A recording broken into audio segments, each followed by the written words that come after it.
ایک گاؤں میں علی اور بلال نام کے دو دوست رہتے تھے۔ دونوں بچپن سے ایک دوسرے کے بہت قریبی تھے۔ علی غریب کسان کا بیٹا تھا جبکہ بلال ایک رئیس زمیندار کے گھر پیدا ہوا تھا۔ بچپن میں دونوں ساتھ کھیلتے، کھاتے اور پڑھتے تھے، لیکن وقت کے ساتھ حالات بدل گئے۔ جب دونوں جوان ہوئے، بلال شہر چلا گیا اور علی گاؤں میں ہی رہ گیا۔ بلال نے شہر میں تعلیم حاصل کی اور بڑا افسر بن گیا، جبکہ علی محنت مزدوری کرتا رہا۔ ایک دن گاؤں میں قحط پڑ گیا، فصلیں برباد ہو گئیں اور علی کے پاس کھانے کو کچھ نہ بچا۔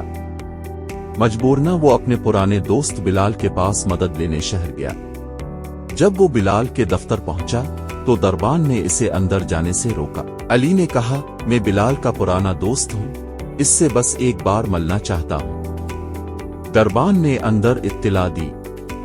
بلال نے علی کا نام سنا تو فوراً باہر آیا، علی کو گلے لگایا اور اپنے دفتر لے گیا۔ بلال نے علی کو عزت سے بٹھایا، کھانا کھلایا اور اس کی پوری مالی مدد کی۔ ساتھ ہی علی کو شہر میں چھوٹا کاروبار شروع کرنے میں بھی مدد دی۔ چند سالوں بعد علی بھی کامیاب کاروباری بن گیا اور دونوں دوستوں کی دوستی ایک بار پھر مضبوط ہو گئی۔ سبق: سچی دوستی کبھی نہیں مرتی اور مشکل وقت میں ہی اصل دوست پہچانا جاتا ہے۔